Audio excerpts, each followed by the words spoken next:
is a monster. It's a subhuman. This person doesn't think like you and I do.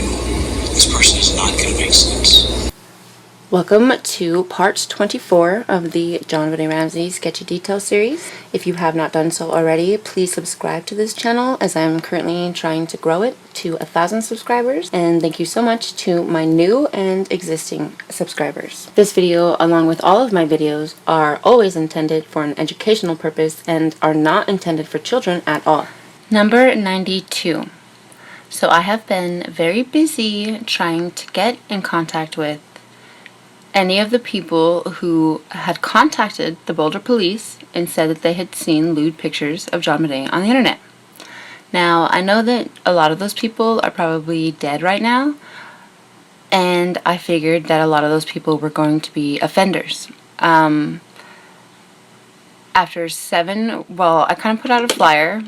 I've already had contact and been in contact with a few different people that have information on this case, and so I just kind of utilized them to broaden my horizon of possible sources.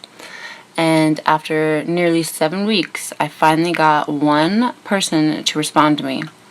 Now, before I go any further with that, this person has asked for their privacy to remain intact, so I do not have permission to share his full name nor the city he lives in, but I am given permission to share what he has shared with me, the state he lives in, and his occupation.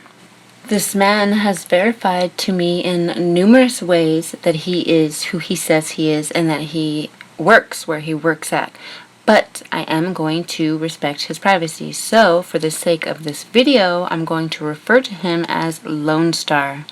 Now, obviously, Lone Star is from Texas, and he is a private investigator. And he told me that he is one of the many people who called the Boulder police and said that they had seen lewd pictures of her on the internet. Now, his were on the internet, and he came across them because someone had given them to him, because he has been working on an investigation for the better part of 28 years that is obviously in Texas, and it's dealing with some sort of CP ring in Texas that also dabbles in snuff films. And somehow he said that he has 2 different individual pictures of her. He wanted me to make clear that the images do not depict any sort of snuff activity, but he just thought it was worth noting to tell me exactly what his investigation was on. After asking me a bajillion questions trying to verify my intentions behind searching for someone who said they had seen those pictures, he finally agreed to talk to me. And when he did, he informed me on a couple things that I kind of already thought about how these people operate and stuff. But so he has in his possession 3 different individual child snuff films that have nothing to do with JonBenet, but he told me that yes, these child snuff films do exist and that they are horrendous. He said that in all 3 of them, you do not see the adults' faces. They have masks on, and in one of them, it's like cut off from the camera view.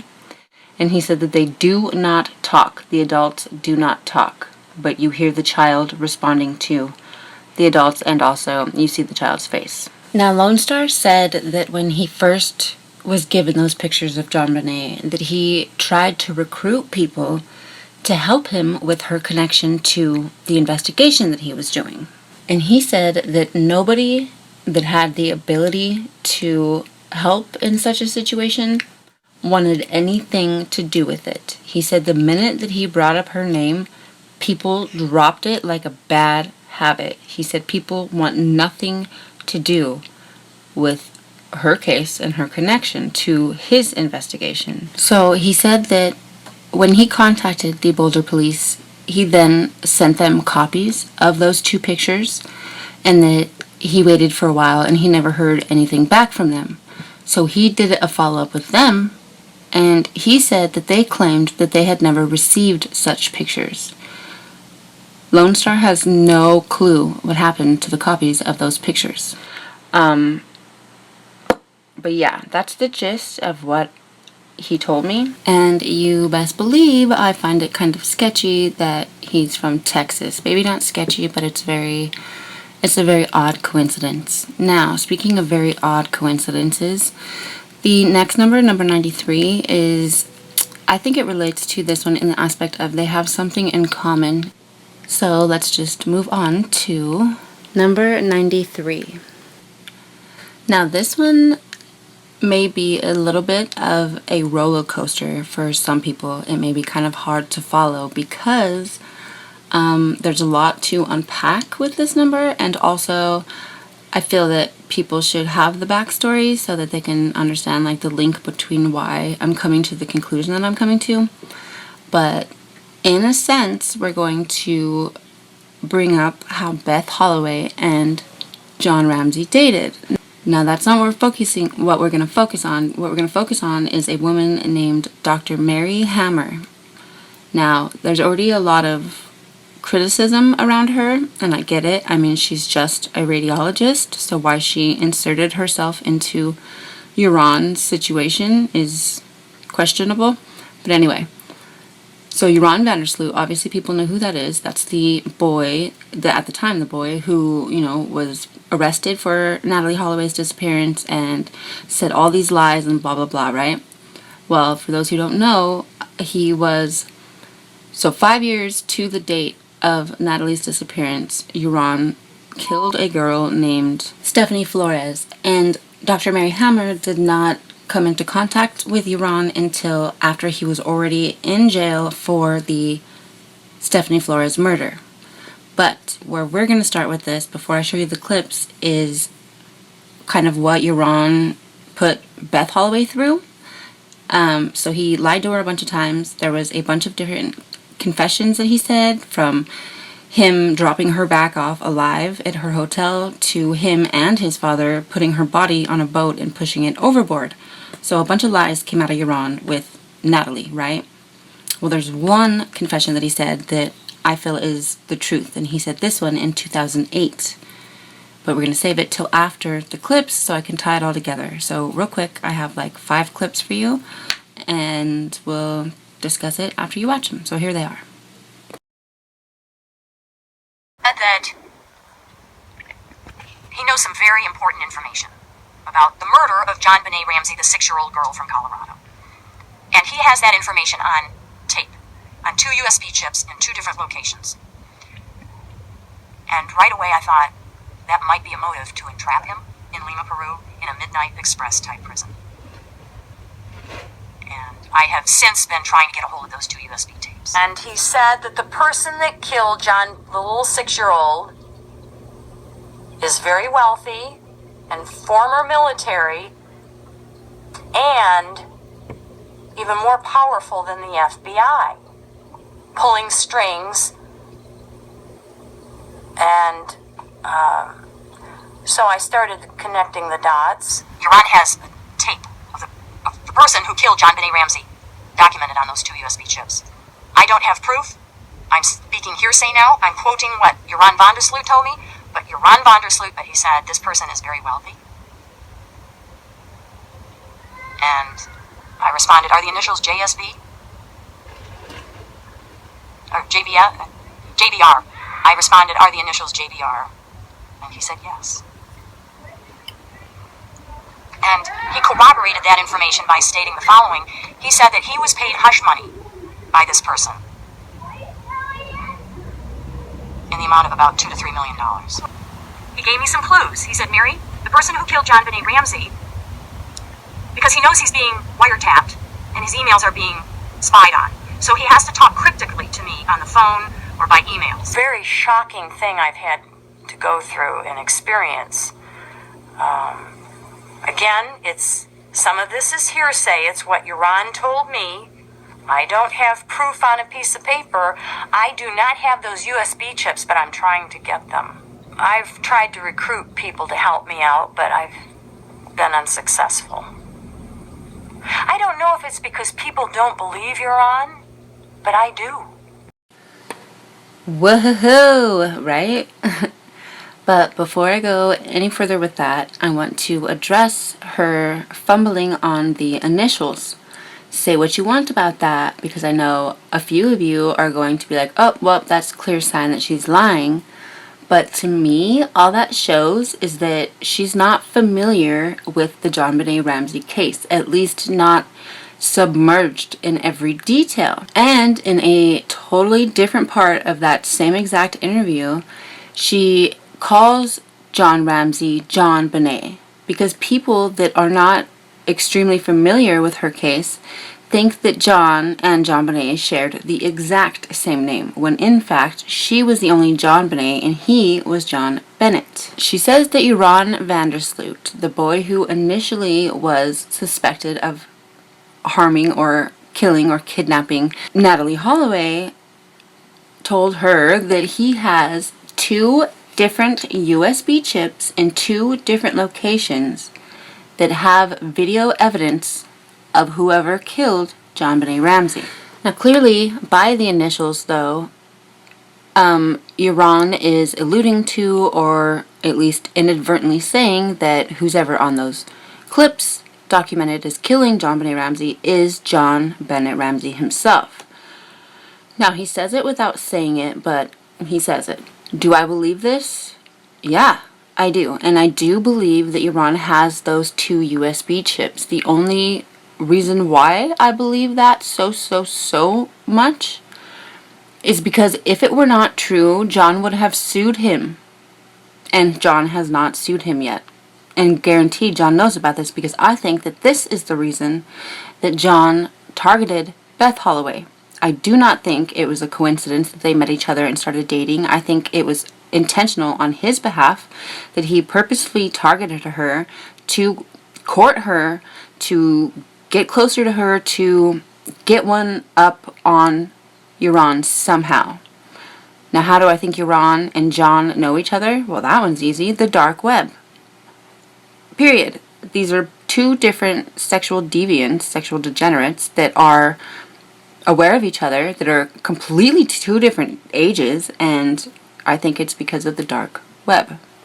I feel that that is how or where Joran even got a hold of that footage in the first place. He either bought or downloaded it when it was first uploaded to the dark web, or he hacked into something of John's and retrieved it, quote-unquote, illegally. But I don't necessarily think that. I think he literally got it, quote-unquote, legally. Not legally, you know what I mean? But he either bought it or downloaded it from the dark web when it was first uploaded to the dark web. Now, why do I think all that? Okay, well, clearly Joran and the 2 brothers that were with Joran, I'm not going to go into too much detail, even though I have to explain a lot here. So those 3 boys that were initially questioned about Natalee's Holloway disappearance, they used to gang blank girls, and then they used to date blank them, and then they would gang blank them, and they would film it, and they would put it on the dark web.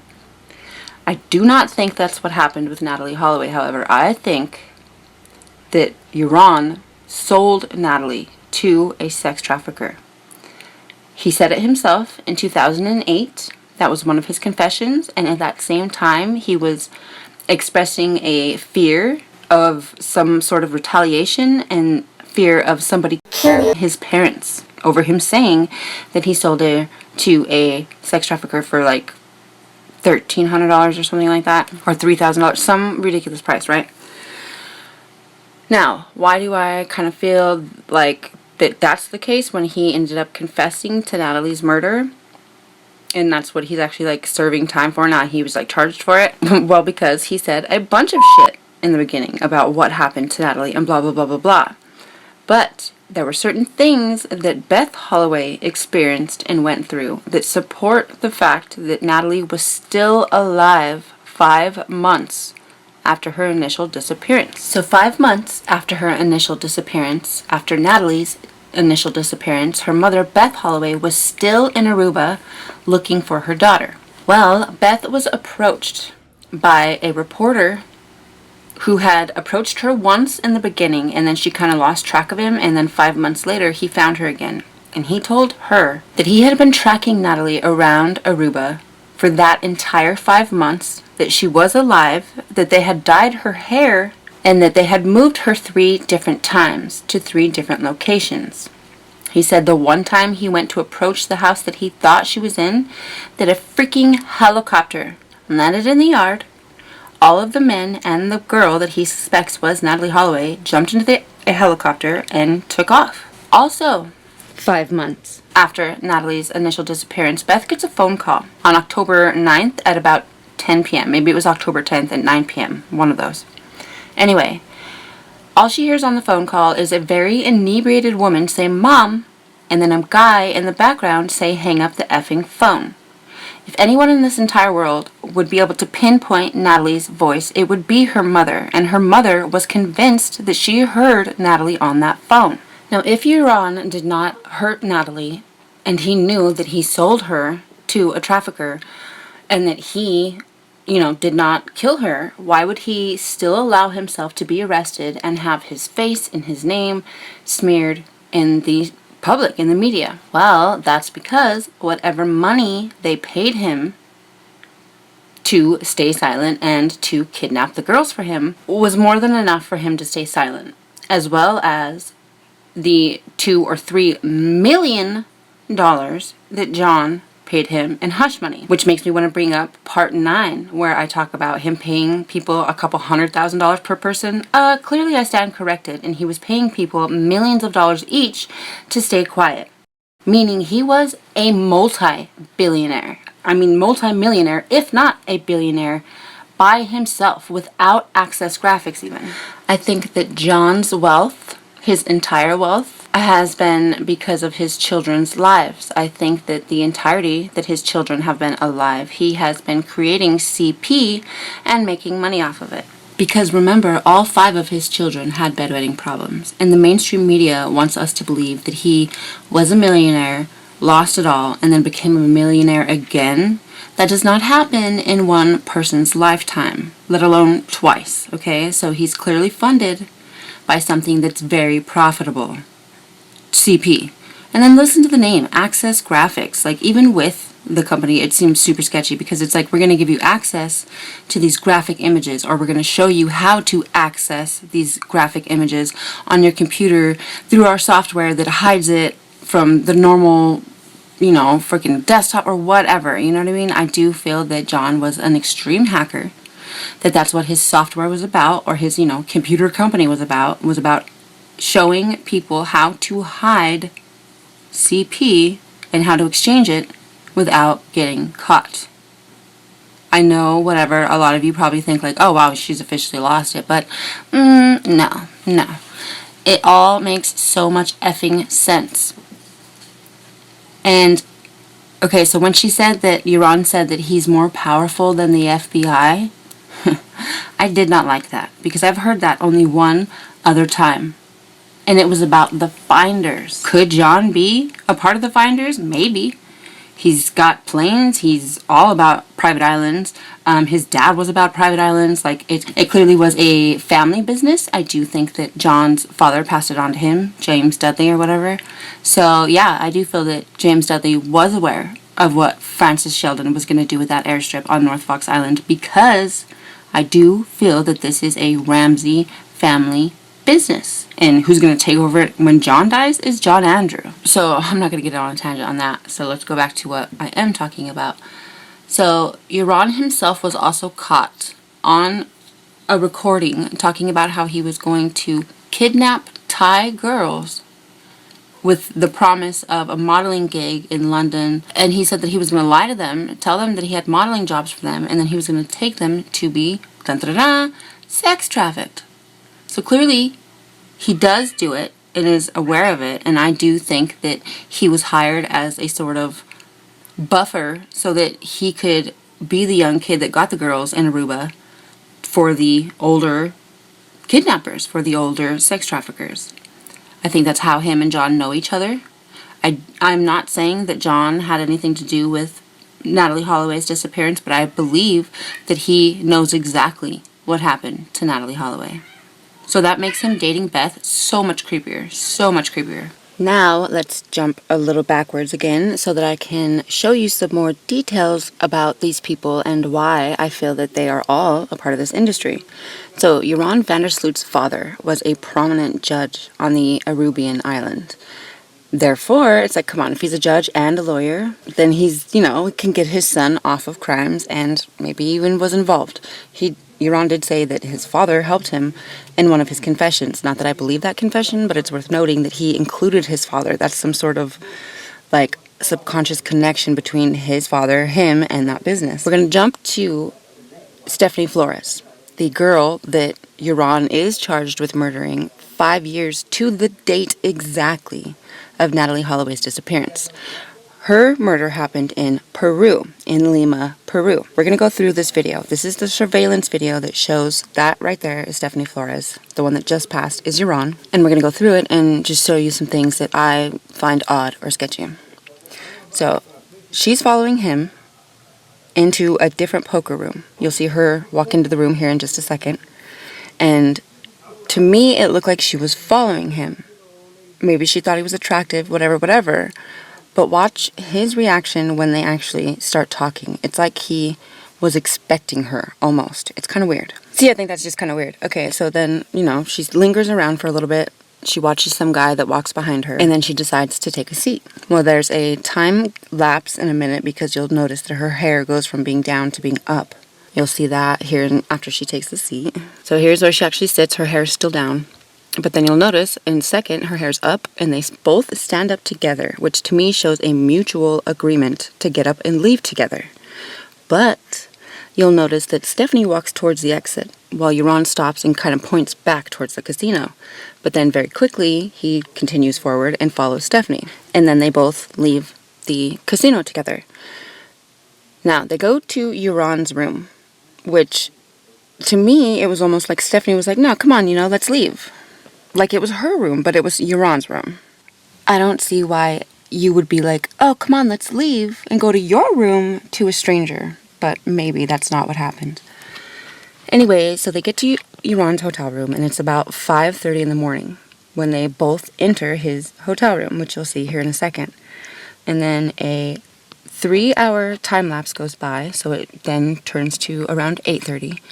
And you see Joran exit the hotel room by himself, but with 2 coffee cups. But there's a couple oddities with him leaving. So once he exits, I want you to pay attention to the way he looks around the hallway.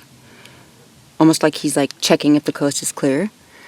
And then he gives one light little tap on the door as if to like signal somebody or something. I think that's super creepy. Watch right here. Ready, set. Doop. Right here. Ready? Tap. That's it. That's all he does. One little doot. And clearly he has his keys, okay? But when he comes back with the coffee, he has the hotel staff open the door for him. Why? Super sketchy, right? Now what he did was he just walked across the street to a cafe and got 2 cups of coffee. Well, after entering with the 2 cups of coffee, only 45 minutes goes by. And then he's seen leaving the hotel room again with all of his belongings. And he's by himself. Thus, why people think that he killed Stephanie Flores. The problem with that is her body was not found for 2 whole days. How the hell did a tourist attraction spot hotel not check a room for 2 days? That doesn't make sense to me. Maybe it's because I'm used to American standards, but I do not believe that a hotel room in a resort area went unchecked, uncleaned for 2 whole days. Have I lost you yet? Hopefully not, because now we're going to show you another clip of Dr. Mary Hammer, and then we're going to discuss what she's talking about in that video and why I agree with her. Trying to understand what went on in Lima, Peru in May 2010. So this will never happen to another Stephanie Flores. But don't we know what went on because Joran van der Sloot himself has told us what went on in that hotel room? But I want to know about El Garcia and Ricardo Flores. Are they Secret Service? And did they so again, you say you have compassion for Stephanie Flores, and yet you continue to besmirch the father of this girl. You know nothing about this man. You're making these ridiculous allegations about Secret Service and CIA, and I mean that is the talk of delusion. Sorry about the quality of that clip, but like I always say, it's about the information, not the quality of it. First of all, look who's mocking that woman. It's Anderson Cooper, the CIA's own Operation Mockingbird Anderson Cooper, the freaking prince of misinformation himself. That's not a coincidence that that's who's interviewing her and, you know, belittling her and trying to discredit her in front of the public. Now, what she says is she wants to know if Ricardo Flores is Secret Service. Okay, well, who's Ricardo Flores? Ricardo Flores is Stephanie Flores' father. All right, well, why would she think that he's Secret Service? Let's take a look at his career background real quick. So from July 1995 to July 2000, he was the first Vice President of Peru, and then from 2000 of July to November of 2000, he was the second Vice President. He then served as the President of the National Society of Industries on 2 different occasions from 93 to 94 and 2018 to 2022. He was the Vice President of the National Confederation of Private Business Institutions. In April 1996, the Peruvian government created the Export Promotion Commission, which was chaired by Ricardo Flores, and also he was president of the Center for the Promotion of Small and Micro Enterprises, and now he just is in charge of bringing live entertainment to Peru. That's just to name a few of his career accolades, okay? Clearly, he's not just a normal person, okay? He's a politician. He was the vice president of Peru. Therefore, this is a high-class political family, an elite family of Peru, okay? All of that tied together could totally make someone think that he was Secret Service, especially if this lady, Dr. Mary Hammer, was getting all this information from Joran about John Ramsey being, like, paying people millions of dollars in hush money. That's ridiculous, and I do think that all of this is true, and when I talked to Lone Star and he told me that he tried to recruit people and nobody wanted anything to do with it, it just solidified this one for me. So I do feel that that's what the case is, and I think we should campaign to arrest John Ramsey. I'm almost done with you, I promise. Sorry. Okay, so this next one is not necessarily added to this list, but I want your guys' opinion on it. So I'm not going to prep you guys for it. It's a clip, though I am going to tell you that this video was talking about the Gainesville Ripper. And until the clip that I'm about to show you said nothing and showed nothing about JonBenet's murder, I kind of really don't get still how he connected it to the Gainesville Ripper. But I want you guys to watch the footage and tell me what your first impressions of the footage. Write it in the comments, like pause the video after this clip and tell me in the comments what your first impressions of this next clip are. Think it's possible, Patsy, that you know the killer. I mean, not know who it is, but that this may be someone who knows you. I don't know. That's been speculated for 3 years. Speculate. What do you think? You know, I mean, you must think about it all the time. I think about it all the time, every day, every waking moment. Who could have done this to my daughter? John, do you think? You said it might be someone mad at you. Ruling out any possibility. It's a horrible thought to think that someone would be angry with me enough to kill my daughter. But I'm not ruling out it.